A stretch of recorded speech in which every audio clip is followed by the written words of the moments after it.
गौरी पुत्र गणेश भगवान की जय। ओम नमः शिवाय। हर हर महादेव। मित्रों, आज सावन का 7वां सोमवार है और ये सोमवार सावन मास में पड़ रहा है। कहते हैं इस दिन भगवान शिव और माता पार्वती की कथा और सावन के सोमवार की व्रत कथा को सुनने से मनुष्य के सभी संकट कट जाते हैं और मनोकामनाओं की पूर्ति होती है।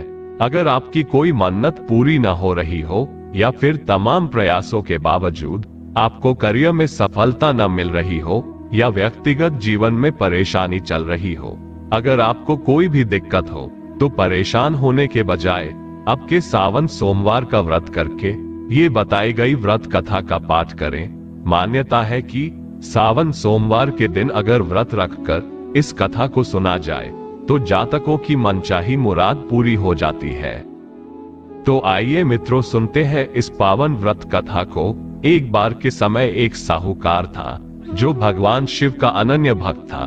उसके पास धन धान्य किसी भी चीज की कमी नहीं थी, लेकिन उसकी कोई संतान नहीं थी और वह इसी कामना को लेकर रोज शिव जी के मंदिर जाकर दीपक जलाता था। उसके इस भक्तिभाव को देखकर एक दिन माता पार्वती ने शिव जी से कहा कि प्रभु, ये साहूकार आपका अनन्य भक्त है, इसको किसी बात का कष्ट है तो आपको उसे अवश्य दूर करना चाहिए। शिव जी बोले कि हे पार्वती, इस साहूकार के पास पुत्र नहीं है, यह इसी से दुखी रहता है। माता पार्वती कहती है कि हे ईश्वर, कृपा करके इसे पुत्र का वरदान दे दीजिए। तब भोलेनाथ ने कहा कि हे पार्वती, साहूकार के भाग्य में पुत्र का योग नहीं है।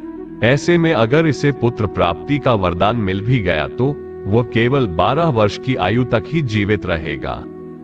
ये सुनने के बाद भी माता पार्वती ने कहा कि हे प्रभु, आपको इस साहूकार को पुत्र का वर देना ही होगा, अन्यथा भक्त क्यों आपकी सेवा पूजा करेंगे।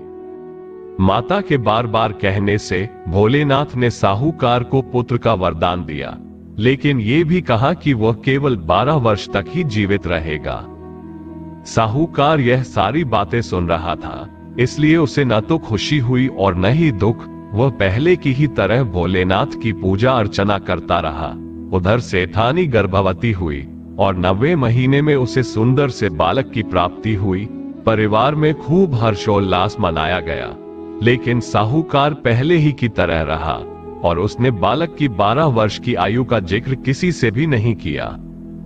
जब बालक की 11 वर्ष की आयु हो गई तो एक दिन साहूकार की सेठानी ने बालक के विवाह के लिए कहा, तो साहूकार ने कहा कि वह अभी बालक को पढ़ने के लिए काशी भेजेगा। इसके बाद उसने बालक के मामा जी को बुलाया और कहा कि इसे काशी पढ़ने के लिए ले जाओ और रास्ते में जिस भी स्थान पर रुकना वहां यज्ञ करते और ब्राह्मणों को भोजन कराते हुए आगे बढ़ना। अब वो दोनों भी इसी तरह करते हुए जा रहे थे कि रास्ते में एक राजकुमारी का विवाह था जिससे उसका विवाह होना था। वह एक आंख से काना था, तो उसके पिता ने जब अति सुंदर साहूकार के बेटे को देखा तो उनके मन में आया कि क्यों न इसे ही घोड़ी पर बिठाकर शादी के सारे कार्य संपन्न करा लिए जाएं। तो उन्होंने मामा से बात की और कहा कि इसके बदले में वह अथाह धन देंगे, तो वह भी राजी हो गए।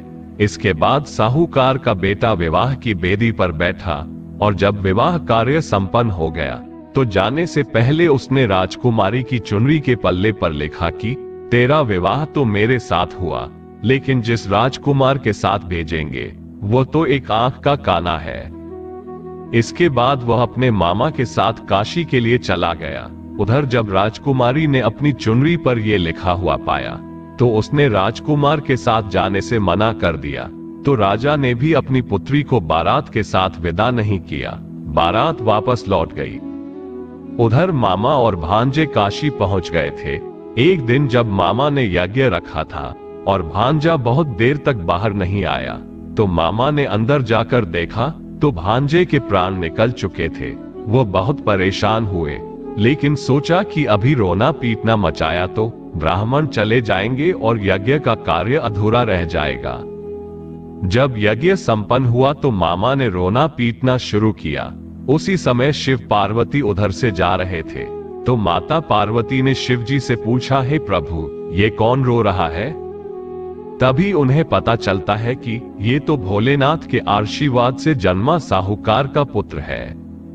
तब माता पार्वती कहती है कि हे स्वामी, इसे जीवित कर दे, अन्यथा रोते रोते इसके माता पिता के प्राण निकल जाएंगे।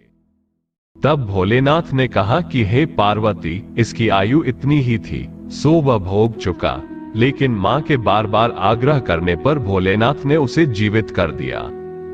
लड़का ओम नमः शिवाय करते हुए जी उठा और मामा भांजे दोनों ने ईश्वर का धन्यवाद किया और अपनी नगरी की ओर लौट गए। रास्ते में वही नगर पड़ा और राजकुमारी ने उन्हें पहचान लिया। तब राजा ने राजकुमारी को साहूकार के बेटे के साथ बहुत सारे धन धान्य के साथ विदा किया।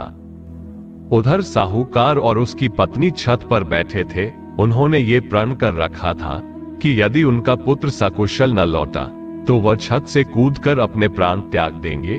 तभी लड़के के मामा ने आकर साहूकार के बेटे और बहू के आने का समाचार सुनाया, लेकिन वे नहीं माने तो मामा ने शपथ पूर्वक कहा। तब तो दोनों को विश्वास हो गया और दोनों ने अपने बेटे बहू का स्वागत किया। उसी रात साहूकार को स्वप्न में शिवजी ने दर्शन दिया और कहा कि तुम्हारे पूजन से मैं प्रसन्न हुआ। इसी प्रकार जो भी व्यक्ति इस कथा को पढ़ेगा या सुनेगा उसके समस्त दुख दूर हो जाएंगे और मनोवांछित सभी कामनाओं की पूर्ति होगी। आज के लिए बस इतना ही। अगर आपको यह वीडियो अच्छी लगी हो तो लाइक कीजिएगा, अपने दोस्तों के साथ शेयर कीजिएगा और हाँ, हमारे चैनल राम राम जी को सब्सक्राइब करना मत भूलना। ओम नमः शिवाय। हर हर महादेव।